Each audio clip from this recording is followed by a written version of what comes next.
I think there's something you should know about me. I just happen to...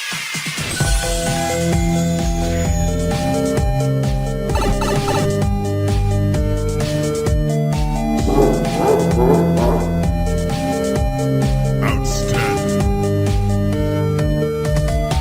Let's go bowling. Wow!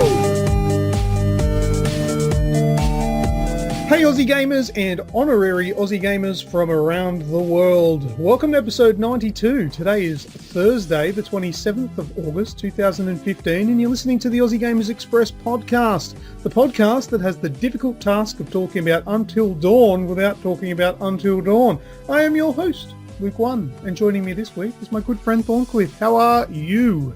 I am very well. Take your word for it. Also joining us this week is my other great friend, Red. How are you, my good sir? Oh, I'm cold, man. I'm still bloody rinsing out all my undies. So I'm sitting here naked. Right, okay. I was going to say, well, I know you live in Tasmania, so I believe you that you're cold. There's a couple of seconds there went by before I realised what you're talking about. Your undies because of Until Dawn, right? Yep. It's full of Bathtub poopy. scene, right? No. Oh, that was... That's before you started pooing yourself. Okay. Yeah. Spoiler alert. No boobies. No nipple No. in Until Dawn. Anyway, we'll get on to that. Before we start, here's this week's showing preview. After this little bit, we'll go into Game Talk. And then after that, we'll do news. And in this week's news, we've got the free Xbox and PlayStation 4 games for September.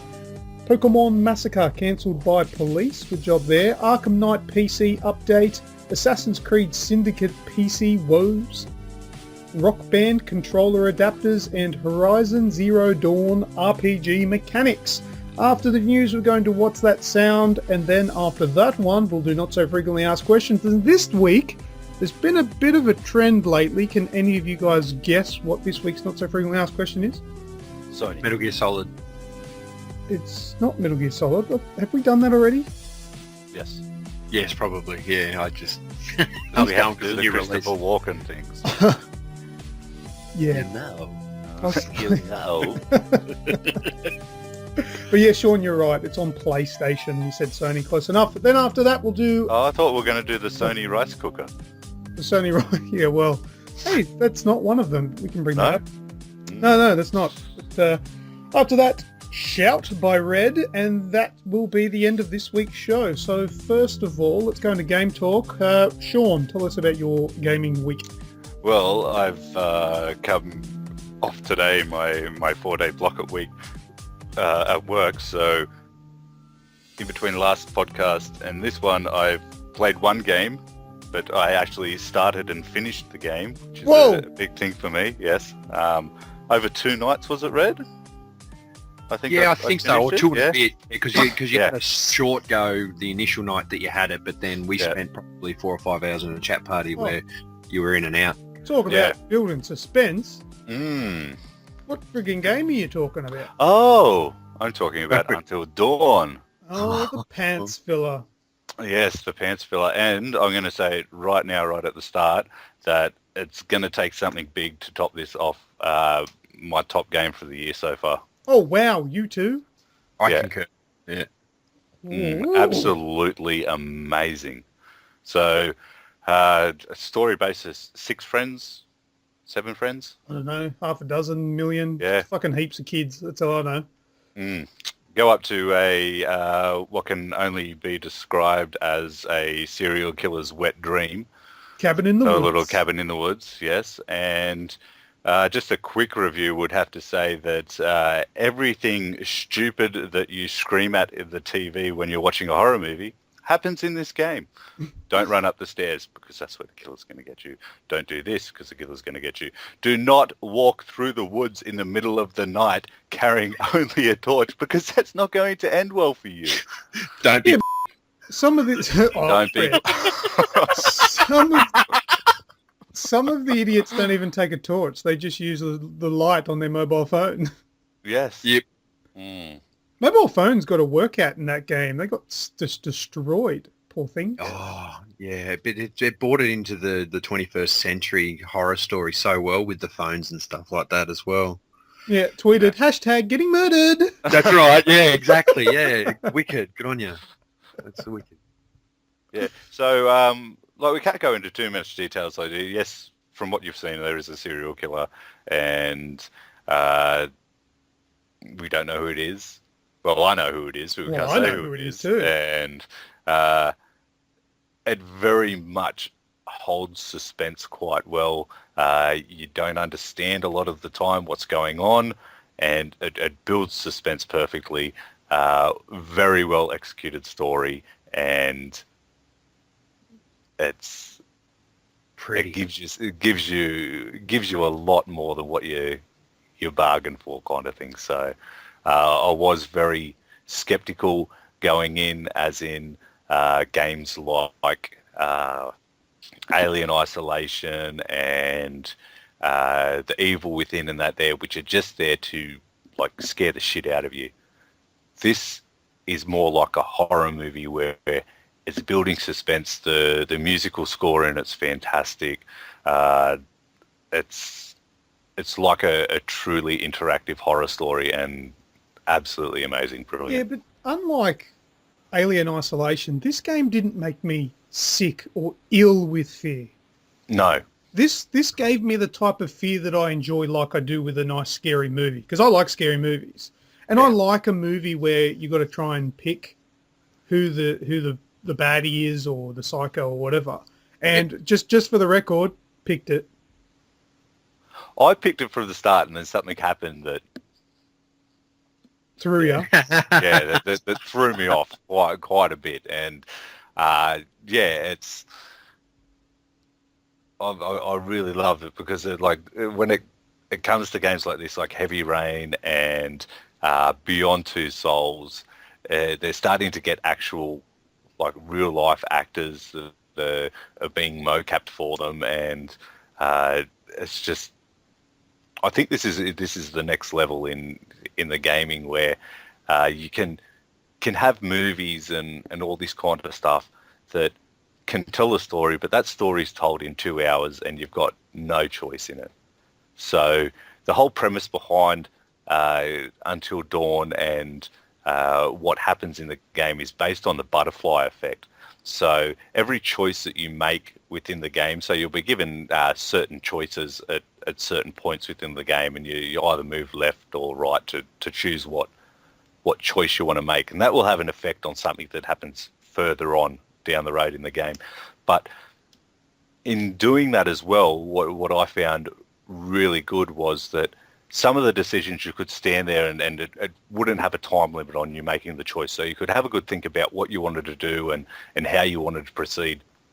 And then there was other choices that you had to make, which were split-second decisions. You had like 2 seconds to be able to turn left or right, or go the quick way, or stay on the path. And as you're running through the woods, and everything from a horror movie says to me, don't go the quick path, because that's just fucking stupid. So I want to give a bit of an example there of something like that. Now, there was one part in the game that I realised later made a big difference, big change in the game, but I didn't actually realise at the time, because like that, to tie in the butterfly effect, this is how small and insignificant the choice felt at the time, but actually turned into quite a significant result in the end. But there's a part in the game early on where you just got to climb up like a rock face, and it gives you the option. This is one of those ones that you need to make quickly. It'll say, do you want to jump up quickly and climb up? And I figured, well, that's going to be tricky, because the quick time events are going to be fast and I might fail or whatever. Or do you want to take your time and go around the safe way? Now, I just thought, well, I don't really want to muck around quickly doing this quick time event, so I'll just go around the safe way.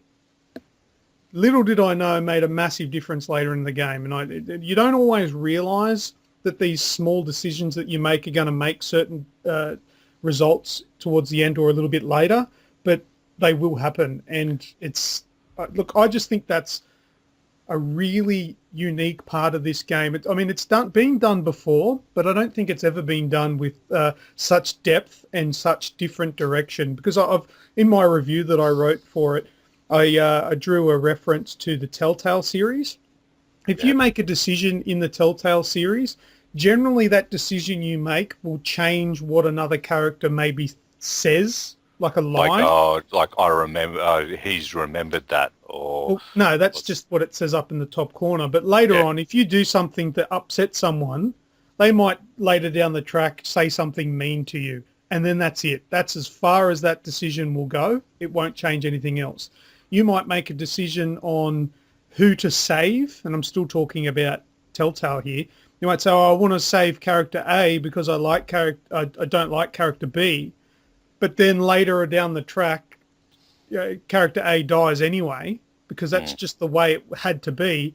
But the other character won't like you, will say a mean comment about you because you tried to save the other person and not them.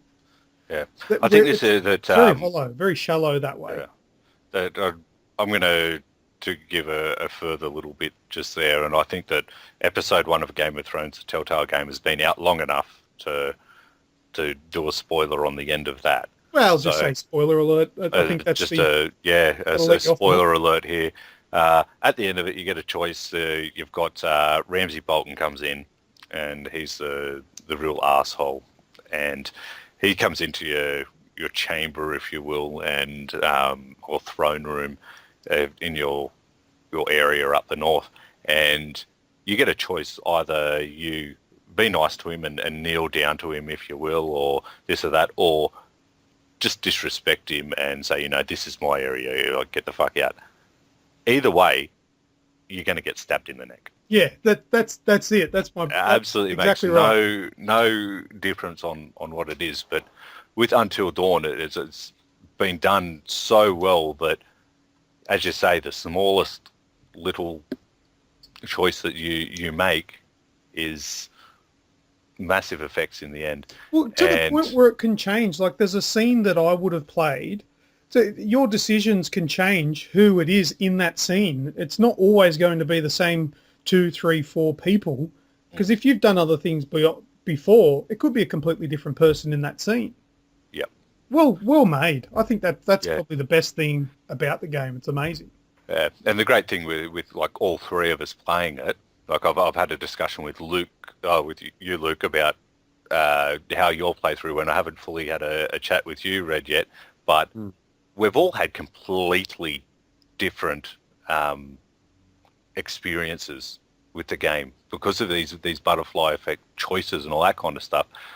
Although we're very passionate about games and all that kind of thing, just different decisions that we would make in our own lives, like or choices that we make might not be the same as the other person. So the way that you've played through, you might have made different choices to what I did, and that's given you a completely different outcome at the end of the game. Yeah, so, it did, yeah. Yeah. Fantastic. It's really well done. So now, Red, you had you got the same opinion. Game of the year for you. Yeah, can I justify that? Dan, please do. Well, you guys have told me about Heavy Rain, and Sean goes, "Oh shit, I'll send it down to you," sort of thing. You got to experience it, and Beyond Two Souls, these exploratory, but it's not. When I say exploratory, we've had the slow games like Rapture and Ethan Carter and everything like. It's not that sort of slow exploratory. You have control of your head and your movement and your flashlight. Heavy Rain in that is not like Rapture. No, but you're all one button. You almost you shuffle a bit quicker, but it's almost twice the speed. But you don't notice it. But I've not experienced those, so this is the first time I've ever played a game of this sort of genre with decision making and quick time events and ultimately evolving the story in my own way. And I felt in control. Like, I didn't like someone. I said, right, the first opportunity I get, you're dead. And it happened. I got to follow through on that. Yeah, well, isn't that good? Isn't that good that you can do that to the game? But you know what's really good? Like, you know how you said you got the choices you got to make. Sometimes you got time to think about it. Sometimes you don't. I like the fact you could hit R1 and it'd go in and it's got all your character traits like how charitable you are, how trustworthy you are, how friendly you are, and everything like that. And that all changes with every decision you make. So Yeah. sometimes you make a decision for yourself, like you the player, and you go, well, like, oh, well, I don't really like you, so I'm going to send you to go that way because I think right is safer. You go left. Yeah. But then you're trying to build relationship. It's got a bar next to it, and that's everyone's individual relationship with each other. It's like, right, well, I've got this person's trust. They like me, and it alludes to you at the start who's in what sort of relationship, whether it be a crush or a relationship or an ex relationship and everything like that. And you can sometimes mold your decisions around the actual character's traits, which really draws you into the characters. And the fact that I recognised Hayden Pettier from Heroes, if I said that right. So I instantly felt akin to her because I've seen her, I know her as an actor sort of thing and everything like that. So I got really drawn into the characters and, well, fair to say, the tutorial / opening sequence really sets it up. You know, it's like you make a decision, shit's going to happen, and they don't hold back at all. So I really... and as you said, Luke, it's not just making you nauseous. You do get the whole, I don't want to go through there. And I remember Sean going once, the one thing you don't really want to do in real life in this situation, the game's making you do it. Yeah. I walked into a door and the music started going. You're like, I don't want to be in here. And then so I walked back and the music went and died down. So I was like, oh shit, here we go. But I guess it's no secret. There's no you got to try and survive until dawn, and there's many different ways you can get to there, and with different characters. And as I've alluded to, people have died. You can save them all, effectively, I would assume, and you can probably kill everyone off. So that's how we've all had a very differing experience. And even the quick time events, don't they really put it on you? Yeah. You're running away or you're climbing, and some of them, like I know, I didn't fail too many of them. I was pretty on the spot because quick thing I realised is like square and triangle is left hand, right hand, and X and circles left foot, right foot sort of thing. So the climbing become pretty easy because I seen what she was doing, so you could just hit the corresponding buttons with that. Oh, I never worked that out. But the whole running away thing, when you got the camera swings around behind you and the character's auto running and you're in the quick time event there, that's random as. Oh, yeah. Yeah. Yeah. Like there'll be a thing on the ground and you need to quickly press a button, otherwise you'll trip over it or something. That's exactly right. And it's not right in the middle of your screen. It's not God of War on the left, right, top or bottom of your screen. No. It's where you're going to put your hand to dodge or where you're going to put your foot or jump over something. And the only thing that gives it away is the clicking coming from the speaker in the control or the vibrating. And then also you have the option of sometimes not reacting to the mini game or the quick time event, not reacting to it and having a third outcome. You can pick left, right or not at all. Yeah, that's the thing. Doing nothing is sometimes an option, yeah. Oh, and that's really well done as well. When you do that, you just go, nah, going to do it. And because in the game there's something that we haven't mentioned yet is totems. So as you're wandering around, you'll find a totem, and the totems that are there are death, danger, loss, guidance, and fortune. And so you'll pick them up and it'll have like a 1 second quick flash of something that's gone on that might warn you of something or show something. And you really need to pay attention to them because you might get to a scene and it will show something on a fortune totem or something, and you can then go, well, it's giving me a choice to do this, but I've seen a totem that looks like if I don't do anything, it might give me a good outcome. So that's right. Yep. Yeah. So that's really well done as well. So that you can, if you're watching your totems and collecting them all as you go along, it's very good to be able to use that to help you out as you're playing along. Absolutely, and it did, because I finished the game lacking 4 totems in total. Oh, okay. And that gives you. And did you also see along the bottom of the totem screen? It gave you a video that you unlocked. Yes. It kind of like Yeah. Assassin's Creed. Yeah, it was like Assassin's Creed, wasn't it? Where you could, if you got them all, it'll play out. And I think that video will show like a bit of a setup to how it all began or something. And the history behind the It's lodge, I think. Yeah. Yeah, I think that's what it is. It's more of the Native American thing. Because as we got 4 plots intertwined, haven't we? What happened in the 50s? What happened to the twins? Who the psycho is? And what's going on actually in game in the present time? And so you got collectibles for all those too. And one thing, Sean, you said to me that really resonated. He goes, "Read everything. Read it to the T. If you go into your menu and because you can pick up a note, and sometimes you'll collect something in a game and it'll be illegible. It's just like, oh, you picked up a newspaper article. Go into your menu and you can read it from there. Or you can just put in the options, the side pane. Yeah.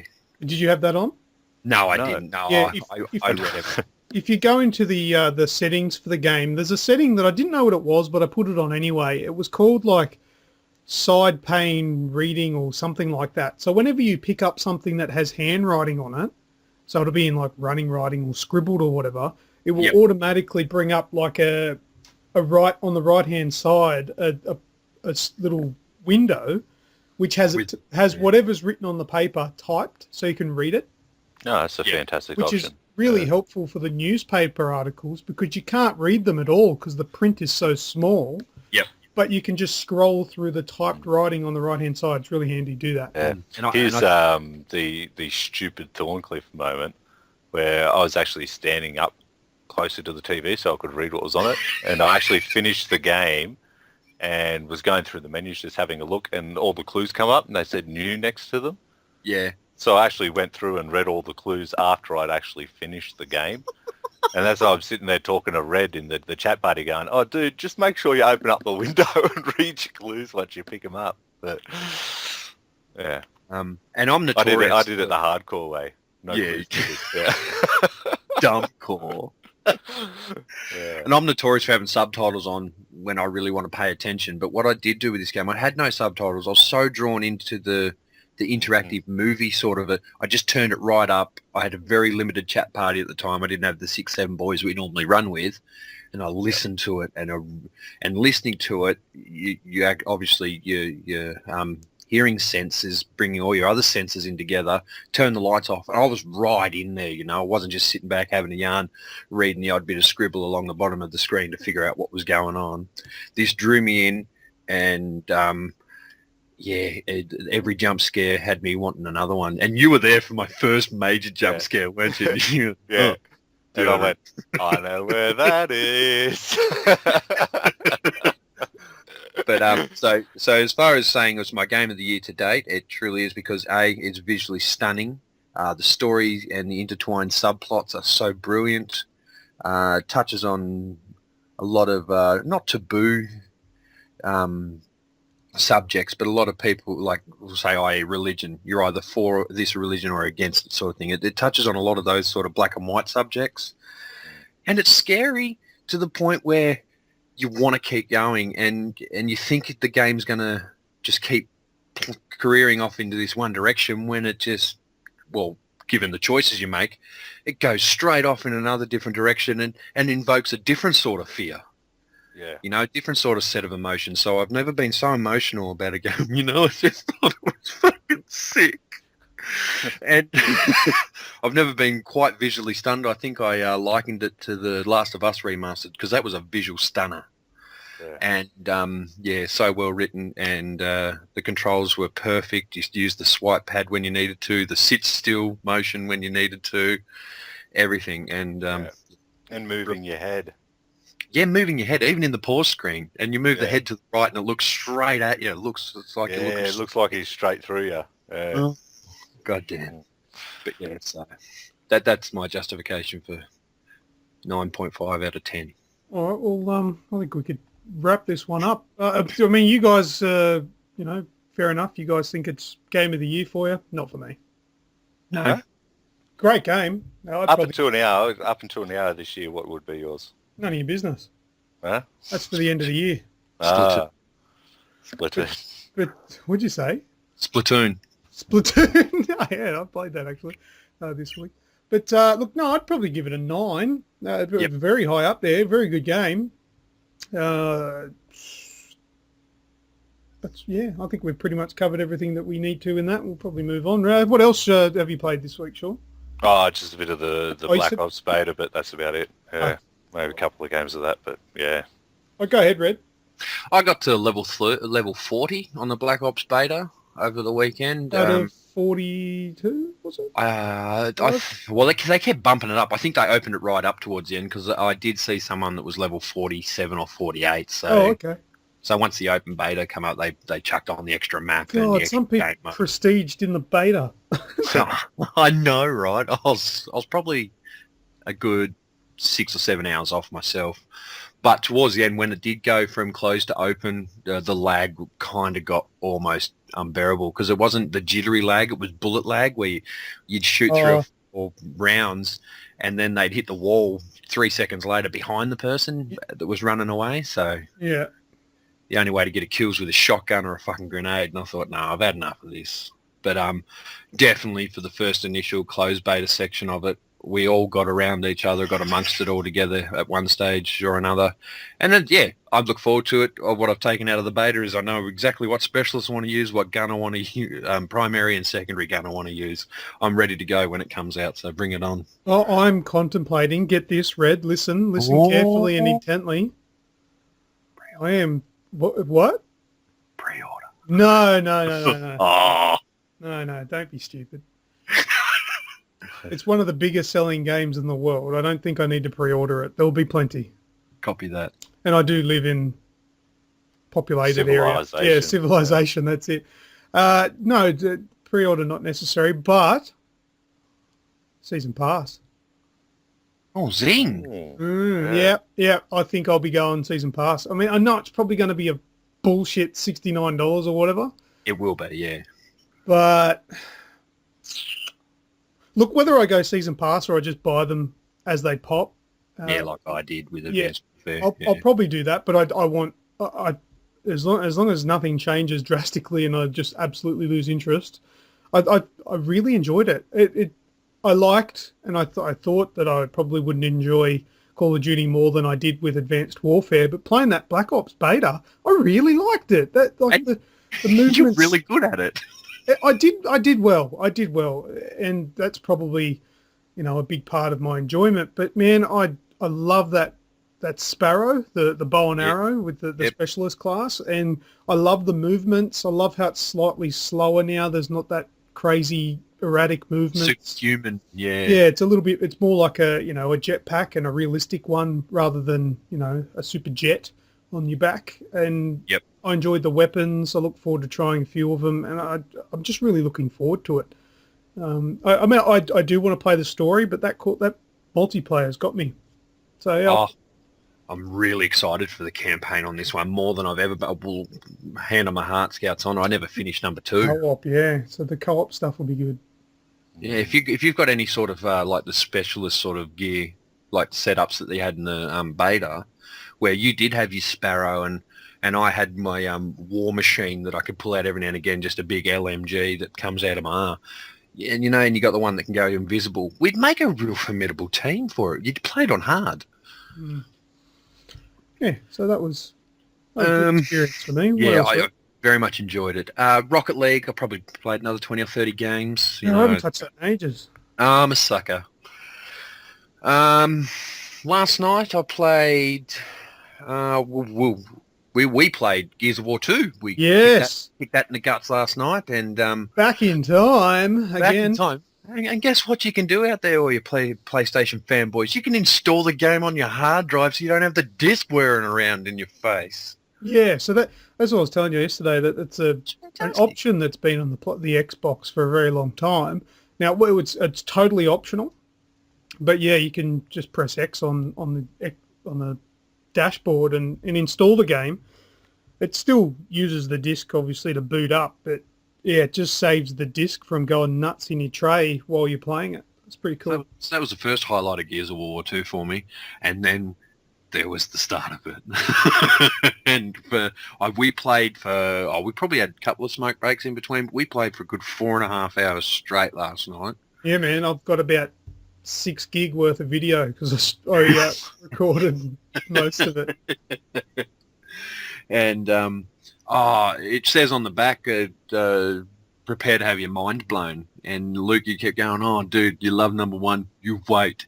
And then shit just started happening. You go, wait till we get to my favourite level. And it's like, oh, my God, how good does this actually look for last gen? Yeah, so my favourite level being the belly of the beast where you're inside the... I can't remember the name of the worm. The trail worm? Oh, I don't know, it might be. But that big, massive... can't say house-sized, it's bigger than that, but just an enormous worm that swallows you while you're in a helicopter and you have to work your way out from the inside.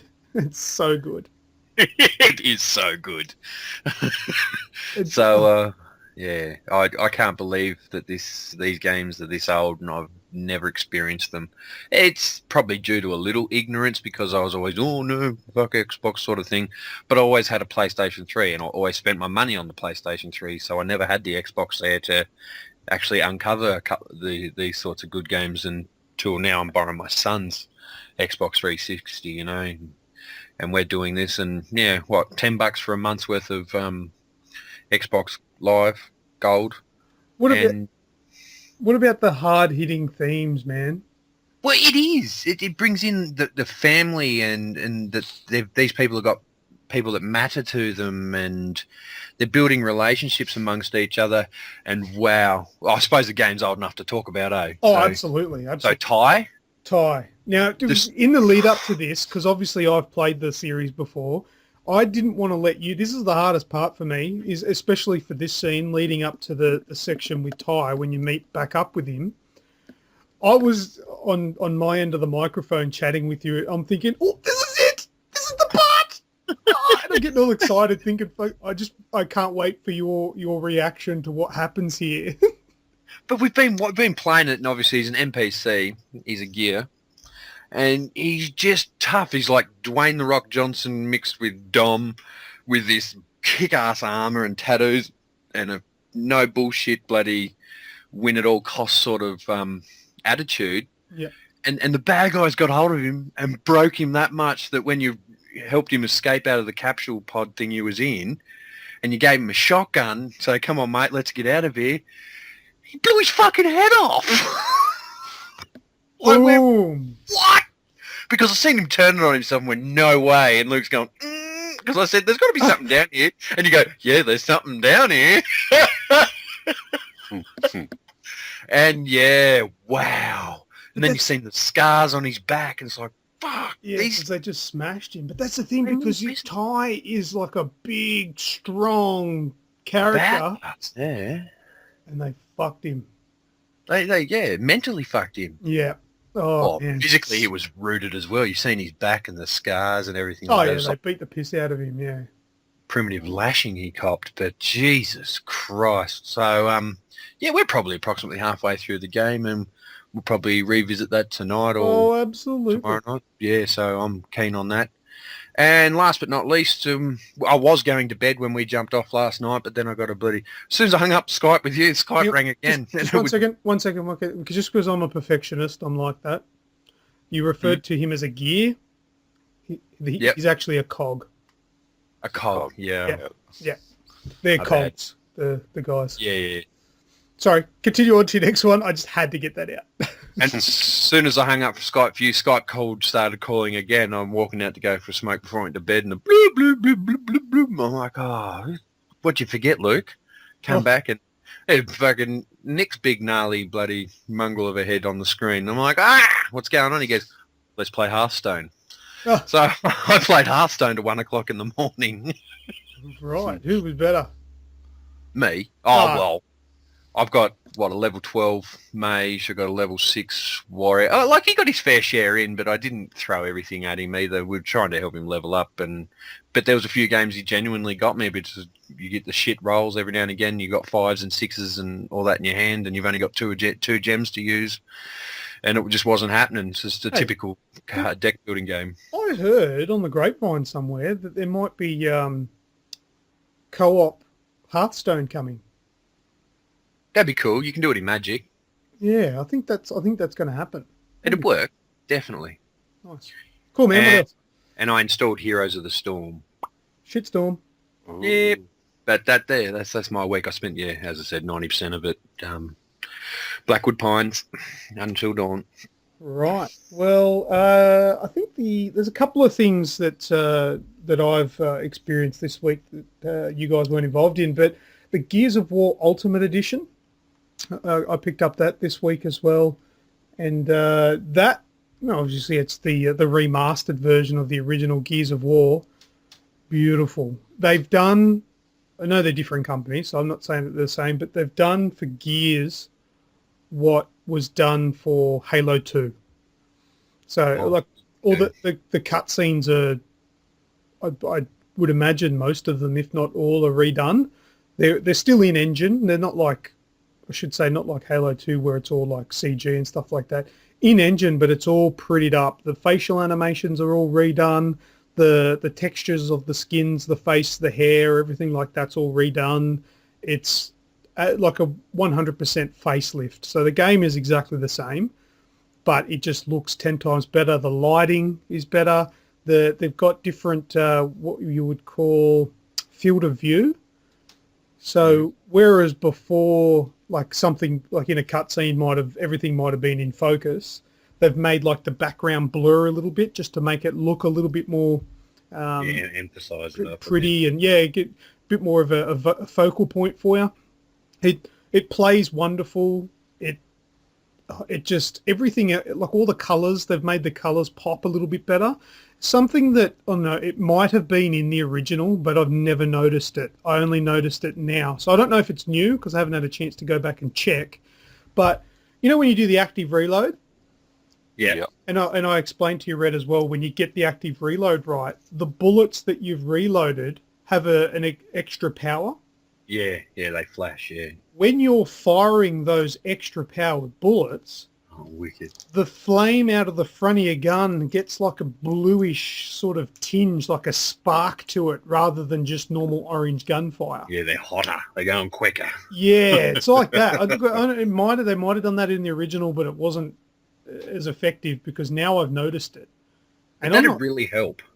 It does, because it gives you an indication that that when those bullets run out. Yeah, because instinctively, even playing last night, I'll use 2/3 of a mag, and then I'll reload. Then, so I've got like the flashing bullets, and I know roughly whereabouts that'll stop. Because you've always got to have that little bit to back up there. But just having a visual cue like that would be uber handy. Yeah, very tidy. What else can I say about that I've noticed? It all plays exactly the same. Remember, Red, when we were playing at co-op, there was that issue with the lounge being on top of the cog? Yeah. It mustn't have been just you that had that issue, because now they moved the lounge. Because I went into it and I played the first one, the original one, twice. I played it on my own and I played it with you. So I've got a pretty good idea of where things are. Yeah. And the lounge in the Ultimate Edition is moved about 1.5 meters across, so it's no longer on top of the cog, the cog tags that you pick up. Because what happened with Red, I don't know if we explained it before, but there's a collectible, and Red couldn't pick it up because the lounge was like on top of it, and he destroyed the lounge, which you meant to do, but it sort of bugged out, and it wasn't there, but he couldn't pick up the cog tags. So now it's not on top of it. So there's nothing on top that can bug out and stop you from getting them. So I noticed that. There's no frame rate drops as there was with the 360 version. Like there's some big scenes where you jump on the mounted guns and just mow down enemy after enemy. There's no frame drop on it.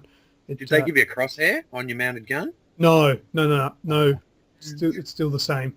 But I like that. It gives you a bit of a challenge.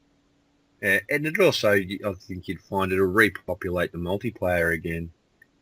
Yeah, well, the multiplayer's all... I don't think the original one had multiplayer. Did it? Oh, no, it did. Sorry. No, my bad. Yeah, because we got chucked in with those bloody boosters. It didn't have the horde mode. That's correct. but I think the new one has it. Wasn't it not going to get it?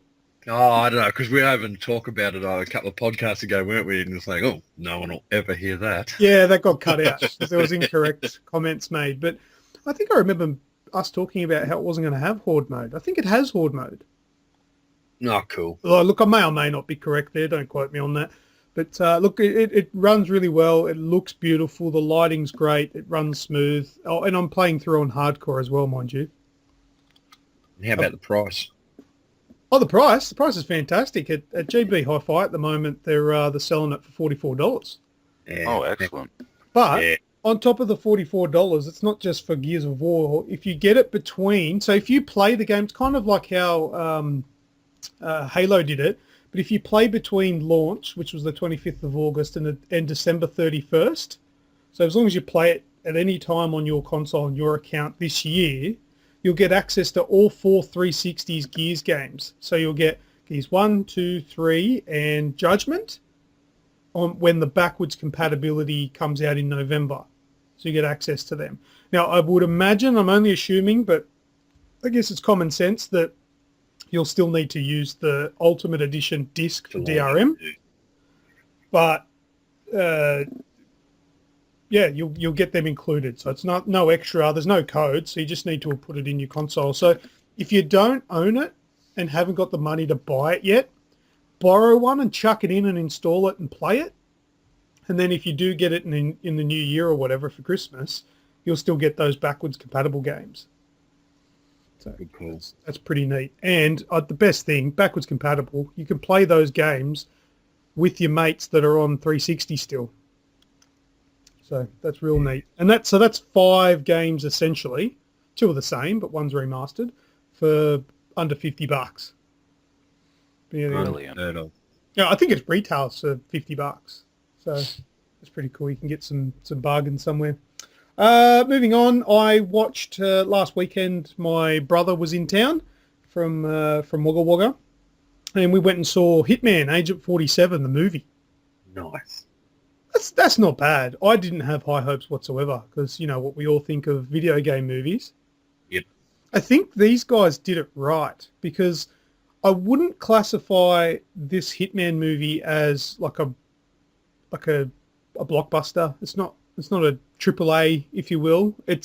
I think it's probably the best of a B grade movie.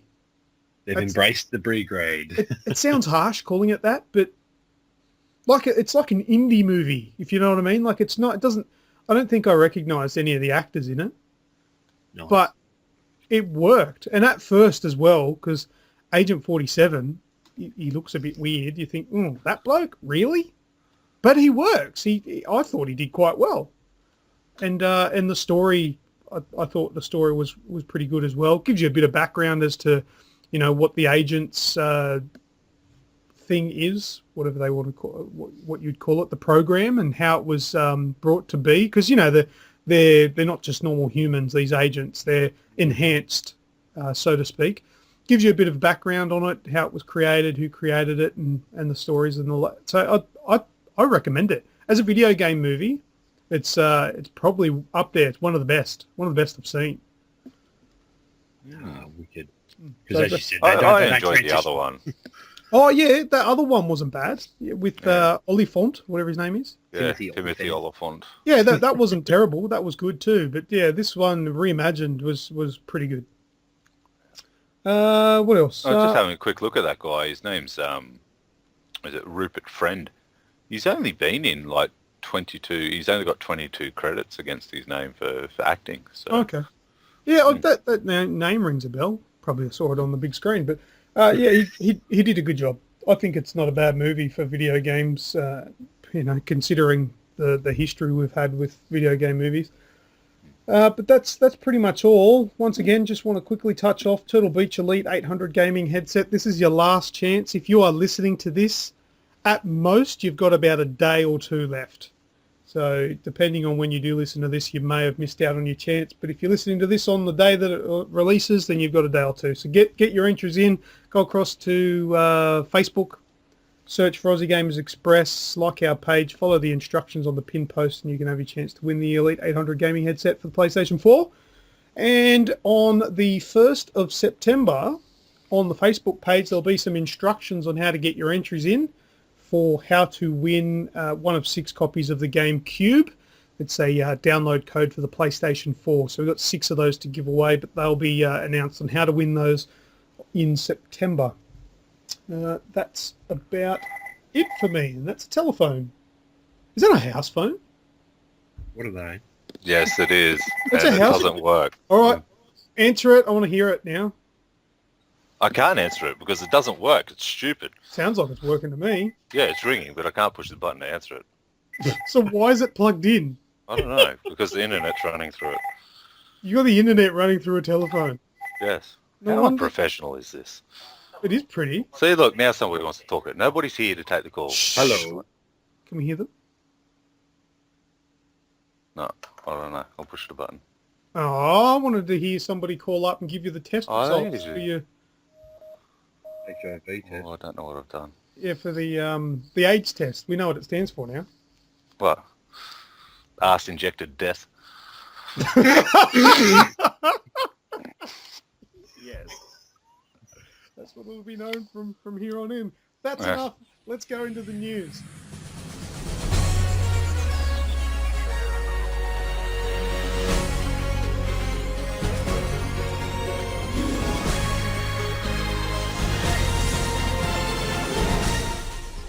All right, first up in the news. PS Plus free games for September.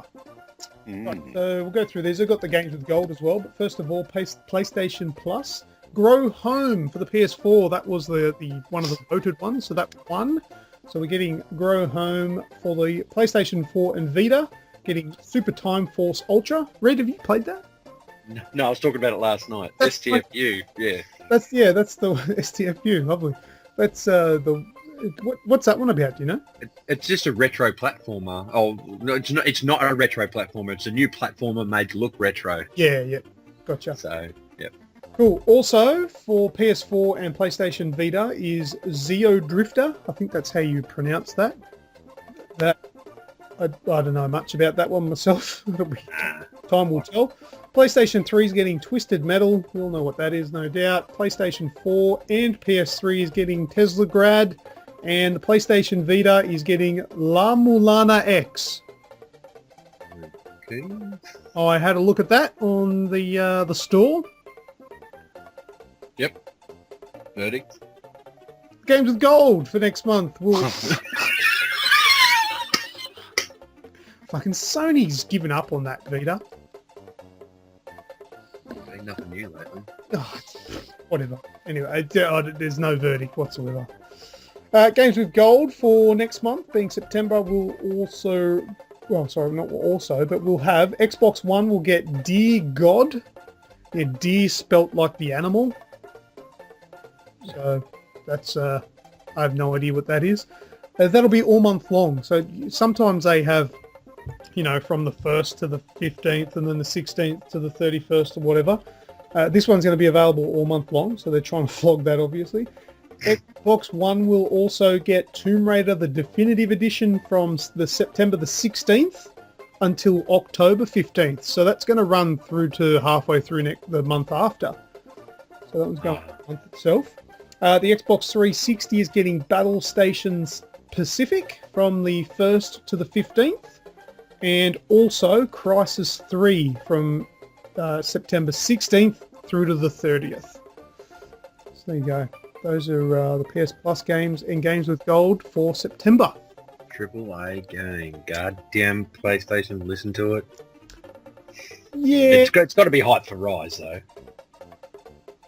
Hype for, oh, yeah, absolutely. Yeah, that's probably the idea behind it, yeah.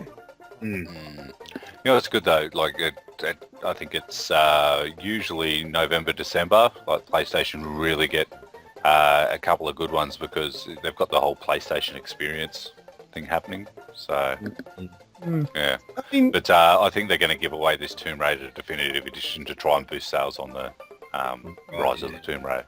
but see, me personally, I would prefer a lesser known game that I haven't played rather than something I already own. Yeah. with PlayStation Plus and AAA games, if they give away something that's big. I know I'm probably not your average gamer. I do get my hands on Yeah, you a probably. lot of games, but generally the big games, people would have bought them when they were new. Mm. So if they're giving it away, it's kind of like a backhanded compliment, like, oh yeah, fantastic, it's a AAA game, but I own it. Yeah. Like if they gave away, I don't know, Dying Light. I mean, there'd be a lot of disappointed people because a lot of people will play that and own it. I mean, there'd be a lot of happy people as well, but whatever. That's my explanation for it. Next bit of news. Ah, I usually go next, don't I? I don't know. Rock Band 4. So just a little bit more information on the instruments that you will be able to use. PS4, you will not need any adapters or anything to use your guitars and any instruments that you've got from the PS3 versions. Xbox One will require a roughly $20 adapter, so probably a $30 adapter here in Australia. But so just a quick rundown. It looks like on the Xbox 360, basically anything that you had for the Xbox 360 will be able to be used with this adapter on the Xbox One. When it comes to PlayStation, there's a couple of weird ones there. So most of them will be used again, but with just a little dongle adapter that you had with the Rock Band and Guitar Hero guitars. So there's a couple of little notable ones that you will not be able to use though. So you won't be able to use your Guitar Hero Warriors of Rock guitar, the Guitar Hero Aerosmith guitar, and but you'll be able to use all your ones from like from Guitar Hero 3, World Tour, the World Tour drums, the Les Paul guitar from 3. But and then like Mad Cats and Rock Band ones, you can all use on the 360, but you won't be able to use them on the PS3. On the PS4, you won't be able to use like the generic brand ones that you got, like the Mad Cats and stuff like that. So Very cool. yes. Also, along with that, they've announced 10 more songs as well. I'll just quickly add something to here. A couple of the Rock Band instruments as well from the PlayStation 2 will be able to be used on the PlayStation 4 version with the dongle, which will be with the wired ones. That'd be incidental though. Surely they're not going out of their way to make sure they work. Yeah. Do you know what I mean? Like they've probably tried it. Yeah, Like, well, they're all works. plugged in through the USB. Oh, well, not USB on the thing. What cables did they use on the PlayStation 2? They had USB, didn't they? Yeah. They at the back No, it's front. There's two on the two PlayStation USB. 2. Yes, the Bottom two. right, No, bottom left, wasn't it? Oh, left, yeah. Oh, bottom they were on somewhere. them. It was on the front somewhere. Because that's where I first played Guitar Hero. yeah, they had USB. Yeah, so then they've also got 10 more songs that they've announced. So they've got .38 Special. I don't know who they are, but their song Caught Up in You will be on it. Arctic Monkeys, Arabella. The Both, Milwaukee. Now, you'll probably know this one, Luke. Cake, Short Skirt, Long Jacket. I do know that one. Little Big Town with Little White Church. Lucius, Turn It Around. The Mighty Mighty Boss Tones. What do you reckon they got? Oh, Wood. The impression that I get. the impression. Oh, yeah. that's the same one. Yeah. The Proto Men, Light Up the Night. Soundgarden. Which one? Black Hole Sun. No. It is Super Unknown. Which is an interesting choice, but yeah. Wonder when they're going to announce what it is then. Tijuana Sweetheart, Pistol Whipped. So, yep, releasing now on October 6th. Not Red. Sean, you said before the podcast that I'd probably like 3 of them. Yes. I think you're spot on. That's probably all. Yeah, the only ones that you know. Yeah. Yeah, that too. Yeah. Yeah. Um, Yeah, coming October 6th. So this will be quite good, actually. I wouldn't mind. I'll just buy the disc and use my old guitars, I think. Hey, Red, when you were talking mate. about where the USB was, which console were you talking about? Fat or Slim? Fat. Oh. Just say that you thought Slim. Slim. Well, then we're both right, because on the Slim they're on the right, and on the Fat, which is what I was talking about, they're on the left.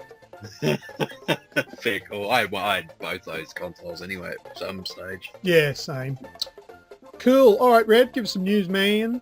Right, this is going to be a little vague because we don't know too much about it. So first and foremost, it's a bit of news surrounding Horizon Zero Dawn, the post-apocalyptic sort of American Indian style with the crossbow and the big robots. It's just all time framey fucked up, but Yeah, it that looks game looks sick. that we've seen at the stuff we've seen from E3 looks rather impressive. Yeah. But they've come out this week and they've so it's a co-founder of Guerrilla Games. They're developing it. Herman Holst has come out and tried to describe the RPG mechanics, and he's been quoted to say it lies somewhere in between Assassin's Creed and Skyrim. So the ease of the Assassin's Creed leveling up, because that was kind of basic, you pick left, you pick right, all this, and not quite as expansive as Skyrim, where it goes into left hand, right hand, two hand, light, heavy, armor, medium, everything like that. And so he was speaking to Games Radar, and he said, on the one side there's more action-orientated games like Assassin's Creed, and on the other hand you have Elder Scrolls, and what we're trying to do with this is we're trying to slot somewhere in between, so it's fast but it's also in depth. And do you know who's in between? Who sits right there? Who? Me. Right in between Assassin's Creed and Elder Scrolls. Well, absolutely, because I don't like Elder Scrolls because of how Depth it is. in-depth and vast it's just, and I don't really like that whole, it's probably my least favourite genre, the whole, what do you call it, fantasy or something? Fantasy RPG, yeah. Yeah, that sort of thing. This thing I think sits halfway between, like you've just said, the action sort of game and Skyrim, which is probably where I'd be happy. Yeah, well, we've played that many Assassin's Creed games that it's almost boring. It's just you got to go in, you got to spend the points, you got to upgrade just so you can move It is on. boring. Yeah, so and then you got the Elder Scrolls, which is probably also to you boring. Yeah. So this is going to seem like a pretty niche game for you. And it looks. I don't really have a better term for it, but it. And I don't like using this generally, and I correct people, but it looks next gen. Yes. You know what I mean? Like, when you get those big RPG games like Skyrim, the animations are like fucking just shit. Because it's so vast and there's so much different terrain, they can't really make you do particular things on all of the different terrain, because it would mean there'd have to be too many animations. So they just go with really bland, boring animations. Yeah, just generic shit, so it works everywhere. This game, from what I saw, it doesn't do that. It looks very, very much like the character moves well within its environment, regardless of where you are. Yeah. She's a little hot ranger chick too. Ooh, Jesus. Yeah, almost wildling type. Yeah, that's what she looks like too. That you'll know nothing. So, as you probably know, Guerrilla, they released Killzones, and they'd done, what was the bloody one that they brought out from the PS4 release title was Shadowfall. Oh yeah, So they've gone in. He's just gone in to explain how different it was making this open world RPG with a proper PlayStation 4 engine than it was to make Killzone Shadowfall with like a dev engine, if you know what I mean. It was because it was a release title. They didn't have much experience with it, and I guess that's what we found with the PS3 and the Xbox 360, going from Gears 1 to Gears 2 sort of thing, and then The Last of Us at the end of the lifespan of the PS3. Truly, it really was. Last of Us was the end of the lifespan on the PS3. It's been very different for them, but now they've had plenty of time, and the PlayStations are nearly 2 years old now, aren't they? A couple of months. Yeah. Yeah. So there's been a lot of people have figured out what's going on. We've installed 60, 70, 80 gig games on our PlayStation, but now you got games like The Witcher, which only took up 30 odd gig, but is still very massive and beautiful. So as for a release date, sometime 2016. Yeah. So look forward to it. I look forward to it. Looks good. Looks great. All right, Sean? Or is it me Back again? to me. It's you again. Me again, sorry. What's my next one then? Assassin's Creed Syndicate is delayed on PCs now that we're in the mood about talking about great games like Assassin's Creed. Xbox One and PS4 will be the game will be released on October 23rd, but the PC version has been pushed back to November 19th.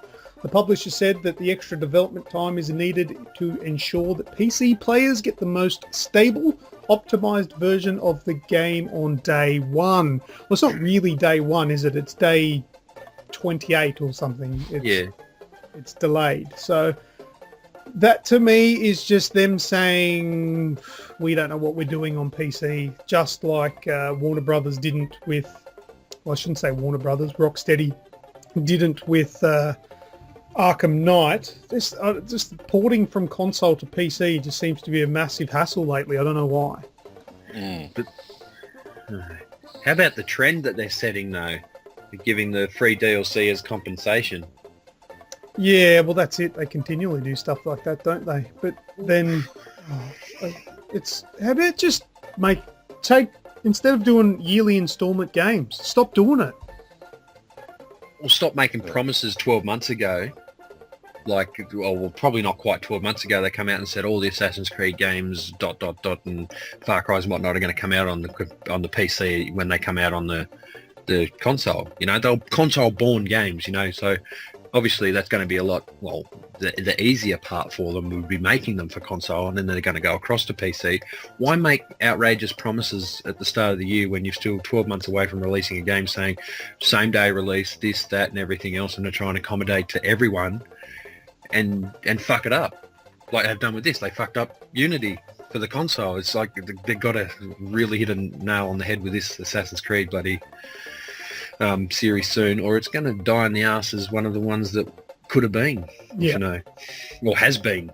Yeah, I think they should pull back a bit on the Ubisoft, on the Assassin's Creed series, and start releasing them, you know, maybe biannually, every 3 years even. Just new IP, give the new one. Put some time into a big new Assassin's Creed and take 3 years.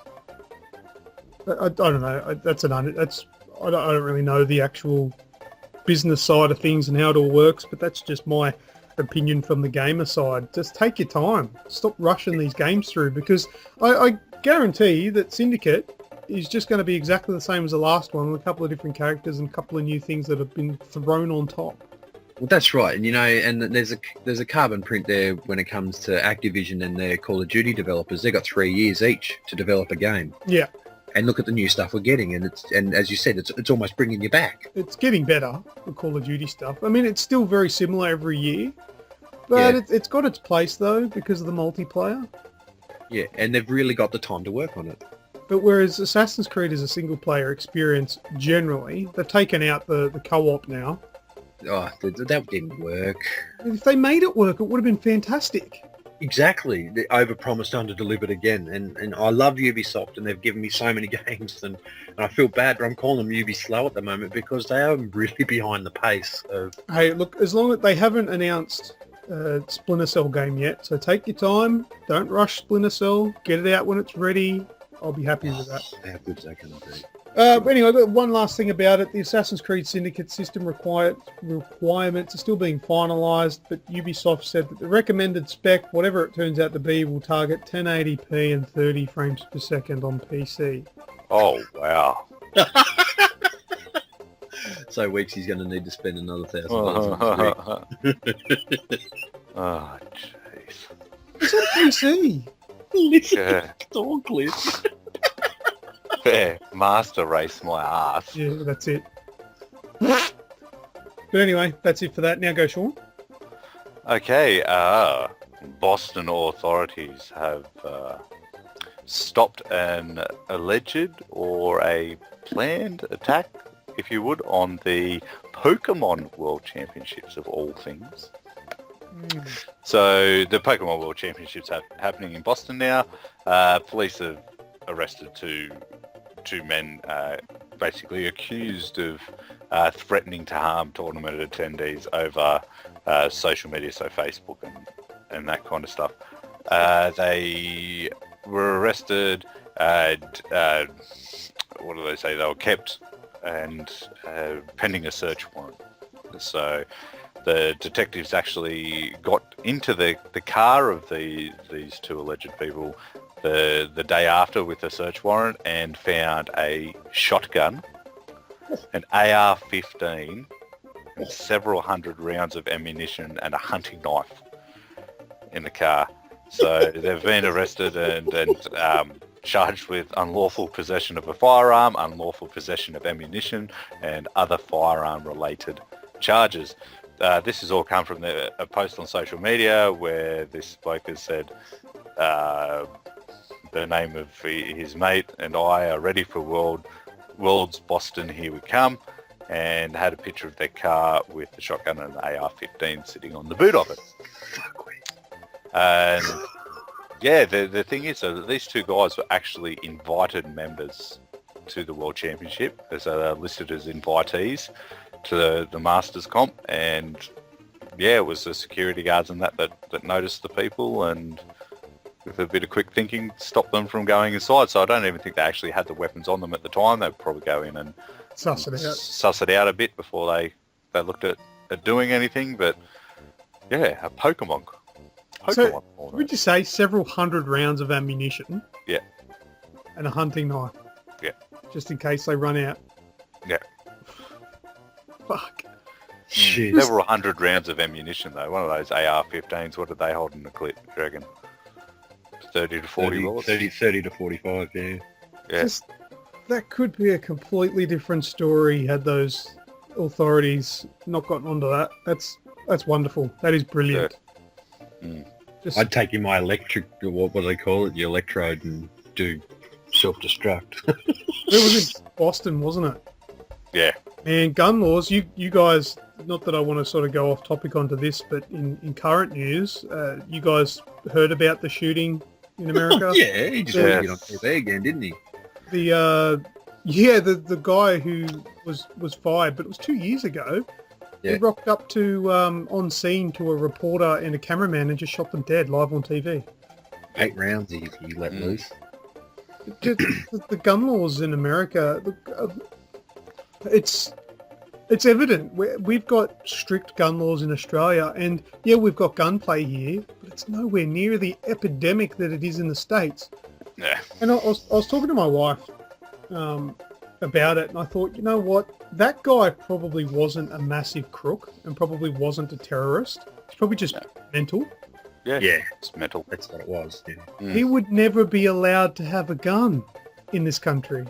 No, that's exactly right. Or even if he just presented himself as stable and could get a gun, it'd be that hard, and that and like he probably wouldn't bother. There's so much dicking around to get a gun in Australia. That's it. You've got to go and apply for your licence, then you've got to do a safe firearms holding course, then you've got to have the police out to your house to check where you're going to have your safe, and then you've got to get your safe and all this kind of stuff installed before you even look at getting a firearm in the house. Then you've got to pull it apart, and your triggers have got to be in a separate part of your house to where the actual gun's locked up, and the ammunition's got to be separate, and someone's breaking your house. Just give me 10 minutes while I put this bastard together, would ya?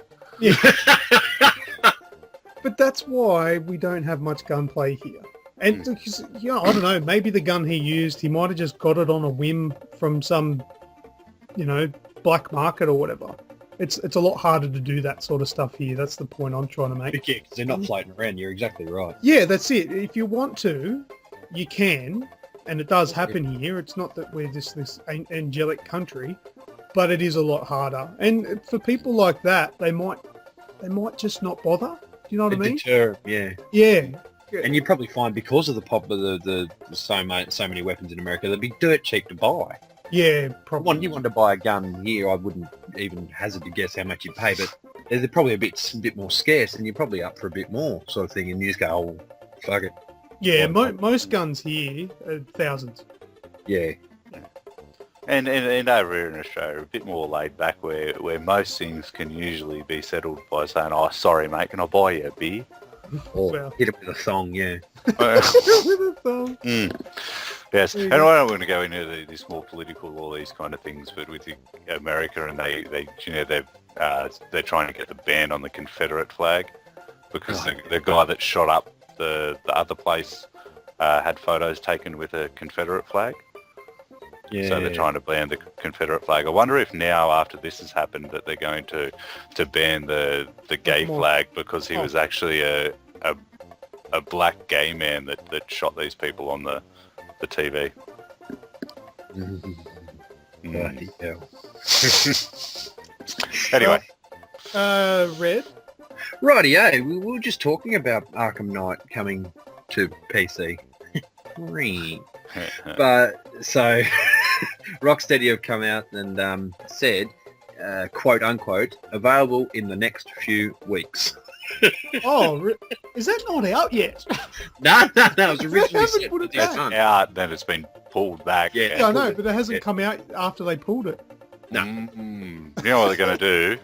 They're going to go all Assassin's Creed Unity on it for the people that have actually bought it, and it's going to just be a 70 gig update where they just do the whole game again. Yeah, probably.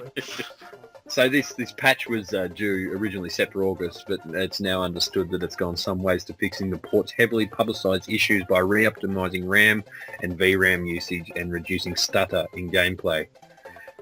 In addition, graphic features like VSync visual effects toggles, 30, 60, 90 frames per second switches, and higher resolution textures will be introduced. Hey, mate, I'm sure they'll go with standard resolution graphics, 60 frames a second, and no special visuals. Just give us the fucking game. Wow, PC people will be pissed off. Yeah, well, I was reading a recent study that it was supplied from Steam. Stats from Steam that the PC Master Race gaming community or gaming numbers is starting to dwindle. Yeah, they're probably going across to console. Well, it's a lot easier, isn't it? And cheaper. Look at the shit that you got to buy these days for PCs. Well, yeah, the console side of the hardware is cheaper, but the games aren't. You copy that. Yeah. Cool. So that's it about that. So, A yeah. couple of weeks, is it? In a few weeks, yeah. A It's few in weeks. testing now. Oh, fuck, just hit delete. Yep. Just copy and paste the last one. Change the yeah. Just re-release Arkham Asylum. Just change the name or something. Whatever. All right, cool. I think that's the end of our news, isn't it? Yes, Yes, brother. it is. All right, let's go into What's That Sound? Beautiful. I think it's time we stop. Children, what's that sound? Everybody look what's going down. All right, What's That Sound last week was, I think one of you guys got it. No, none of you's got it. Ooh. Shame. One of our listeners did. Andrew Roy, congratulations. You got yourself a game for correctly guessing that it was Gauntlet from the Commodore 64.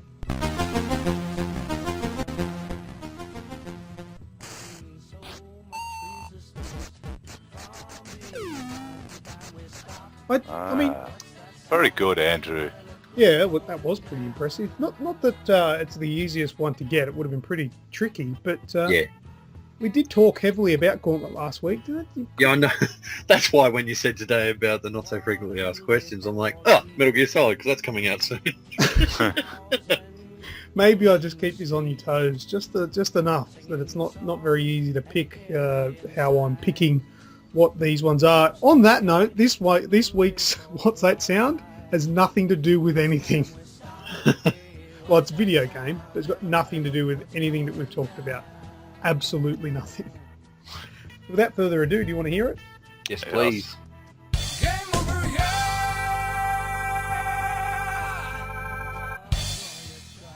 Ooh. Now, that's a really excited and happy thing to hear when you obviously fail because it's game over. What's that Oh, from? I've got two guesses. Okay.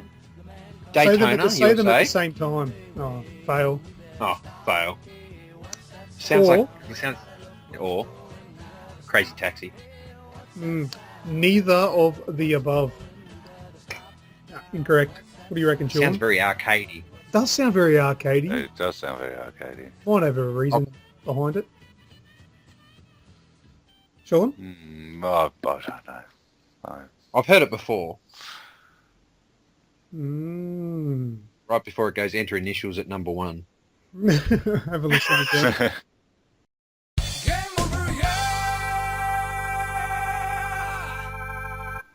He's really happy to have finished the game. Isn't he?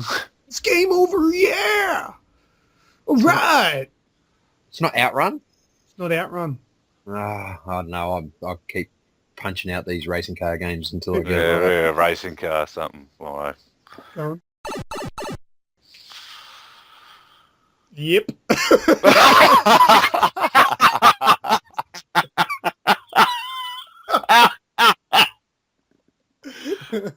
Fuck off. Wait, I'm going to Google it. I reckon Sean Googled it. Game over, happy arcade song.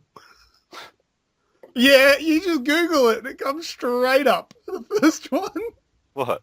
I don't know if you did or not, but if you Google those words, it comes straight up in Google. Easy.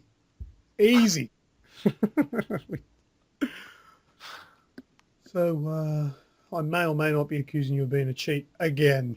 All right, well, that's what's that sound for this week. If you think you know what that answer is, or if you know how to use Google, then send us a message to the Aussie Gamers Express Facebook page with your answer. And if you are correct, you may score yourself a free game.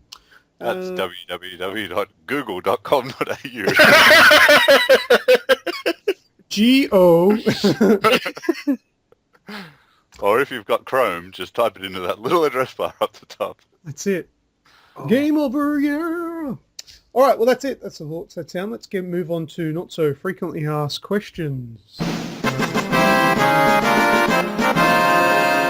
All right, this week's not so frequently asked questions, as I promised at the start of the show, is on PlayStation. It's a natural progression. We did Xbox, we did Nintendo, etc., etc. And now we're doing PlayStation. Do you reckon we've got some good ones for PlayStation? Yeah, we saved the best to last. Well, I thought you might say something like that, being the fanboy that you are, Red. Oh, we're doing PC next week, aren't we? Talk about Amiga and shit. And Yep. the Amiga rocked. The Amiga 2. Or the Apple 2, I should say. All right, quickly, because we are running a little bit behind on time. So, number one, wildly known as the father of PlayStation, Sony engineer Ken Kutaragi kicked off his video game career designing the revolutionary SPC 700 sound clip for the Super Nintendo. Oh, wow. There you go. There you go. That's where his background is. So Mr. Super Nintendo, who did the sound, come across to Sony, and well, he's generally known as the father of PlayStation. So he must have invented it, may have had the idea, or kick-started the program to get it done.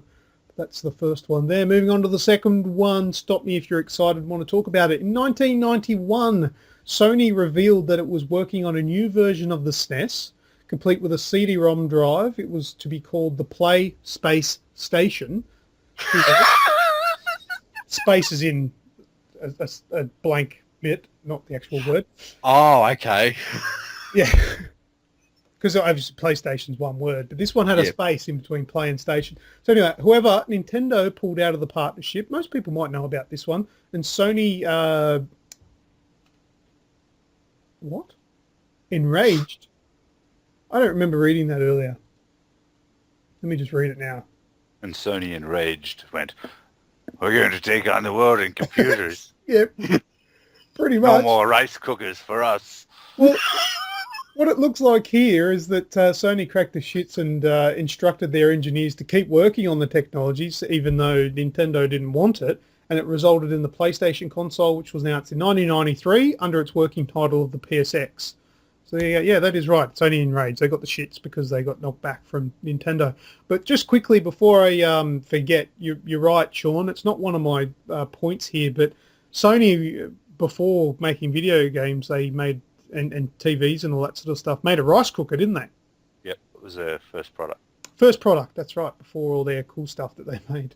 So there you go. Hey, a rice cooker was pretty cool. Japan, I'm sure. Very, very useful. I'm sure it was a good one. Being a Well. Japanese company, I'm sure it was Cunt. very... What? I just don't understand why they actually put an L in the name of something they made. Oh, pray. Or pray. Well, maybe it doesn't have an L. Maybe it is all about religious shit. Well, it's funny you said just before you go into your next point, it was Play Space Station, because we know it as the PS. Why don't we just know it as the P? Well, yeah, because it's only one word. Yeah. Well, because it's a what would you call it? A compound word. Oh, So it's two words, but it's one word. yeah, exactly. That's why it's the PS. Huh? You didn't expect me to come back with that answer, did you? Just I remembered, Jackson, obviously. Yeah. The first compound word he ever learnt was cocktail. Because you got cock and tail. That's typical of, I remember that. the Red family. Yeah, mate. All right, next one. In the early 90s, Sony also discussed the possibility of developing a console with Sega. Mostly because of its US software development team. Sony ImageSoft was already making games for the Sega Mega CD, that console from the era. However, Sega of Japan's managers refused to consider the deal. Refused. They're on a winner. Oh, sure they were. I bet they're kicking themselves now. What a big mistake. Yeah, Oh, I know, right. man, that's like going up to the scratchy counter and going to buy one and going, no, it's a waste of money. And then the person behind you goes and buys it and wins like $1 million. You're just fucking killing yourself. Anyway, moving on to another one. Taiyu Goto.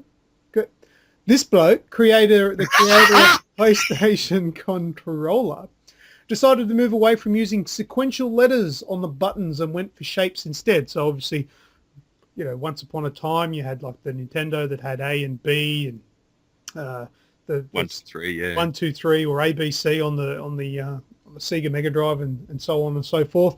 And the PlayStation as we know it today has the shapes instead of the letters or numbers. Those shapes represent things. Did you know that?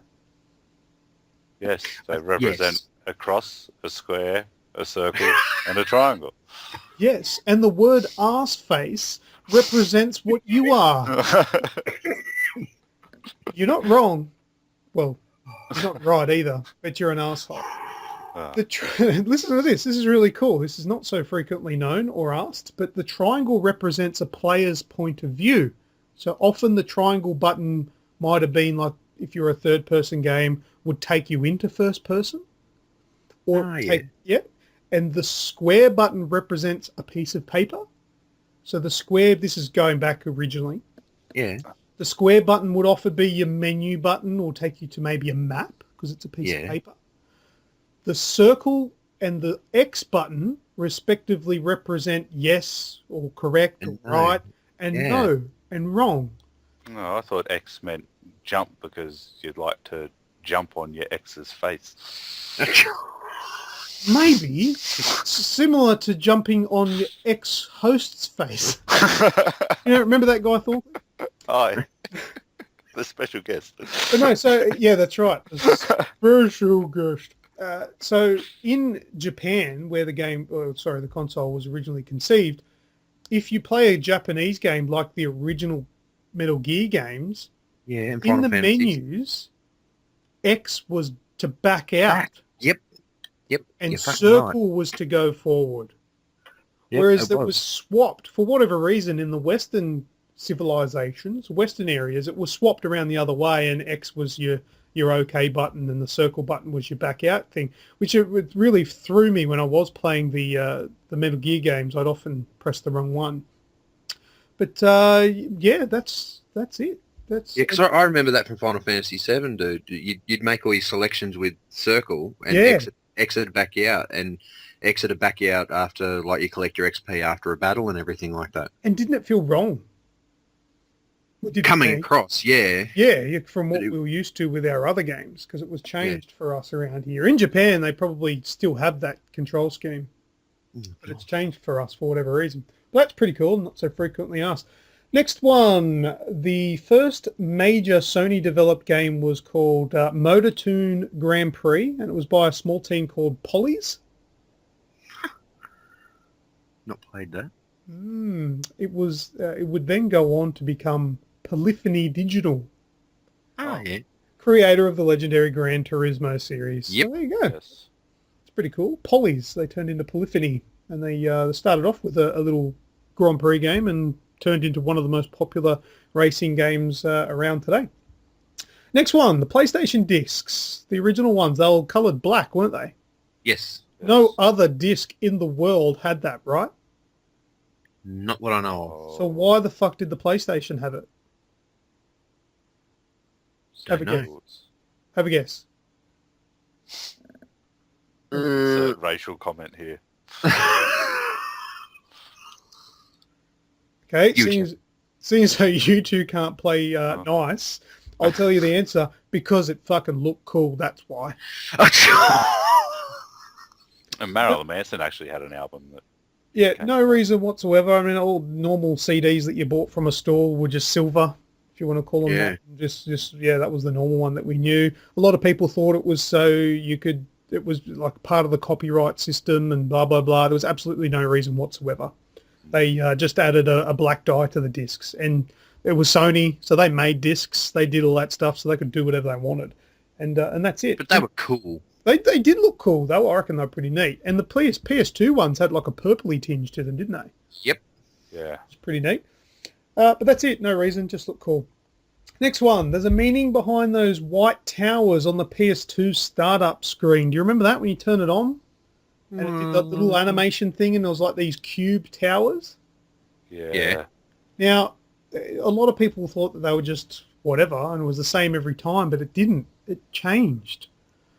Those towers actually represented what you had on your memory card. So the more things that you had saved, the more cube towers you had on that little startup screen. Oh, get fucked. Yeah. It's like a memory test on the way in. Yeah, it does. It didn't have anything really particular for what was on the card, but just more so if it was full. So if you had a full memory card plugged in, there'd be more of the little cube tower things there. Whereas if it was empty, there wouldn't be as many, sort of thing. So that's a really neat thing that just because the internet wasn't so prevalent back then, this sort of stuff didn't travel. So not a lot of people knew about that kind of stuff. So there you Probably go. written in the back of the manuals. You remember those book things you used to get with games? Probably is, yeah, probably was. But yeah, that's pretty cool. All right, this one's really strange. So just there's a lot of weird names, so bear with me. Just a bit of a title to what I'm about to say is Dictators Like PlayStations 2. Okay? So bear with me. According to the New York Times, Mohammed Ibn al-Dib al-Ajami of Qatar was put in jail for life for writing a poem which, among other things, criticised sheikhs playing on PlayStations. Ajami was a poet whose verses were inspired by the events of the Arab Spring, and he criticised Arab dictatorships for restricting freedoms, claiming he was inciting to overthrow the ruling system. So Qatari officials arrested him under a constitutional provision that forbids any criticism of the emir, whatever that is. Emir. So basically he cracked the shits because he wasn't allowed to play his video games and said the whole country's a piece of shit, and they locked him up forever. It sounds typical of a dictatorship, though. Well, that's it. If they don't like it, Yeah, You're in. their rule. yeah, exactly. Oh, But yes. I didn't vote for you.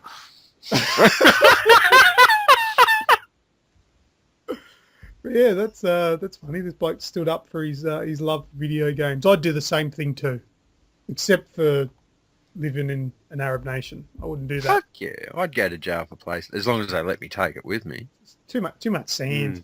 That's it for Not So Frequently Asked Questions. Did you like that one? Yeah, man, as Yes. always. Some pretty Can cool I add one to the end of it? Probably not. We're running out of time. Oh, Big no, Vic. just really quick. Michael Sinclair, or Rough Dog 4. He's a man that's got the most trophies on the Okay. PlayStation Network. So he's got 41,933 trophies. Fuck. 889 of which are platinums. 889 platinums, 4,031 gold, 10,604 silver, and 26,409 bronze. The only vagina he you'd knows think about that- is his mother's. Oh, I'll tell you what, he's a married man that's works as an accounting manager at a bank. The fuck? Yeah, and he averages over 13 to 16 trophies a day. How do you So do that? He's playing on his Vita while he's at work. Must be. he actually plays at night when he gets home and his wife goes to bed, because there's talking about him with his wife and all that kind of stuff. Apparently she's not into video games, and when she goes to bed he sits there and he plays for a couple of hours. Okay, insomniac. Mm. All right, let's end that there. Red, give us your shout, buddy. Right, the first three shout-outs go to just general, just generalising, just being on the page, just getting amongst it and having a chat and liking and everything. So that goes to Brendan Brownie Brown, Hey, Brendan. Mitch Dan Ryder, Hi, Mitch. Rusky Big Muskie, Hey, Rusky. and the fourth one goes to, well, you put up a post. You know, we put a lot of effort into 99% of the things we do. Some things we share across, or we chuck up a meme, or mem, if you will.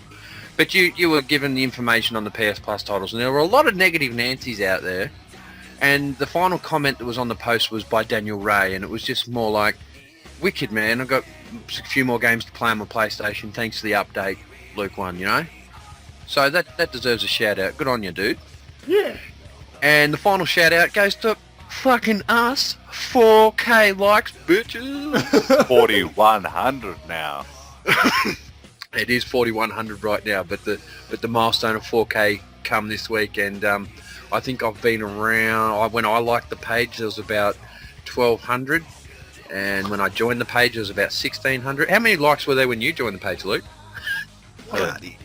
One. And it was me. I come in between 60 and 70, I think. Yeah. So as everyone that isn't a podcast host as part of the admin team, we're all very chuffed to be part of it. But 4K, that's pretty massive, man. And hopefully it was one of those things that you would never have envisioned when you were the number one. But look at us now. Yeah, we went 4K, went to 4,100 really quickly. Mind you, probably 3 days. We got that extra 116 likes. So Yeah. I'll tell you now, when I liked the page, the conversation was pretty shit. but there was never anything incorrect said, was there? Go back all the way. I think my very first post was a couple of pictures of a really awesome, still looks really good today, of a really awesome computer-generated, like combat suit. Yeah. Yeah, because probably 2 or 3 months ago, you go back and check that out. Oh, I can scroll, and you go, just go to the pictures, dude. Yeah, you can just go to the pictures, or you can just click on the right-hand side of the page where it says recent, 2015, 2014, 2013. Click on launched. It'll take you nice and easy. Yeah, that's pretty cool. Yeah, look, we're not too far away. March next year is 4 years, is it? Or It will, yeah. 2012 to 2016. Or 4 years. Yeah, cool. Nice. I've got a shout out just in real Sean fashion. I want to add something to the end of your thingies. Yeah, good. Tyler Schofield. I want Yep. to give him a bit of a shout out. I've got to read out what he posted that made me so impressed and need to add this to the podcast. Yeah. Cool. I can't remember. You guys will tell me. Who posted the something in gaming that you've done that is shameful? Me. Is that you, Sean? All right. This Yeah. is Tyler's response to that. Absolutely took the cake, and it's a troll story. Yep. And it's the sort of thing that made me think, fuck, that would piss me off. But that, at the same time, I'd have to shake the bloke's hand because it's so brilliant. All right, let me read out what he's written. Betraying 49 survivors on a 50-player server in DayZ. So that's every single player on there. And obviously, the 50th would be himself because he's not betraying himself. I picked up multiple survivors in a bus trailing another bus, promising food, water, and gear. This sounds like a movie. Long story short, although I would have liked the full story, I drove them all off a cliff and jumped out beforehand. I broke my leg, but the kill log filled the screen and the rage filled my ears. Oh, the broken leg would have been worth it. Because everybody would be dead, so you could just crawl all the way back to find some morphine and a splint or whatever, and you'd be sweet.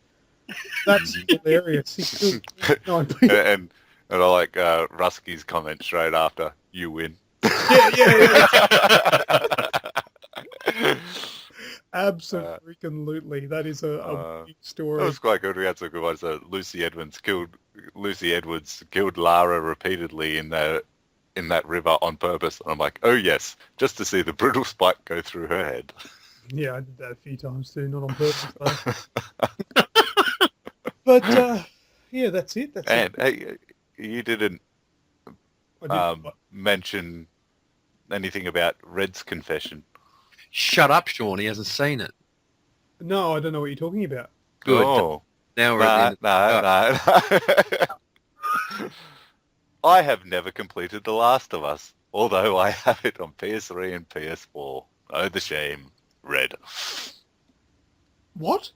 You had to do it on the fucking podcast, didn't you, dickhead? Haven't you finished it? After Gears, man. After Gears. Is that true? Yeah, legit. Yeah, I No. haven't. I've played hundreds of hours of multiplayer. We've got to end the show now because this is. We have to talk about your future in Aussie Gamers Express. Anybody listening to this right now, if Red's not on the podcast next week, it's because of this fucking moment right now. And the discussion that we're going to have as soon as the podcast is finished. Sean, go ahead and close the show now. Whoa! Search Aussie Gamers Express on Google. That's where you can find the answer for this week's What's That Sound? That's www.google.com.au where you can search Aussie Gamers Express. We're on Facebook, Twitter, Twitch, our website, www.aussiegamersexpress.com, Twitter @AussieGamers12, Facebook, www.facebook.com/AussieGamers2012. Our podcast can be found on Stitcher, iTunes, and TuneIn Radio. Just search, if you will, Aussie Gamers Express on there. Aussie Gamers Express on YouTube, where you get access to free access to our huge video vault there. If you've got snail mail to send us, please send it to PO Box 130, Cranebrook, New South Wales 2749. Do it at Twitch, aussiegamerstv.twitch.tv. Hey, Rachel! Red hasn't finished The Last of Us. Yeah, I know. About 6. Can you get me a ticket to Tasmania? And a shotgun. Fuck. You're a fuck. Couple of guns. You had to bring it up, didn't you? All right, thank you. I've been LewkOne. I've been Thorncliff. I've been Red. Well, yeah.